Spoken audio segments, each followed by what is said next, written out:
Саламатсыздар ма балалар? Балалар, бізге кім келді? Балалар, мен сендердің білімдеріңді көруге білім әлемінен келдім. Балалар, сендер мектепке барғылары келеді ме?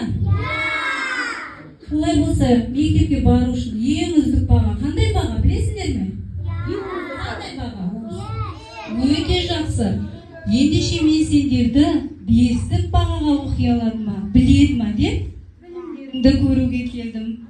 Балалар, мен сендерге бір-екі тапсырмалар алып келдім. Қане, балалар, тапсырма орындауға дайынбыз ба? Ендеше, бастайық.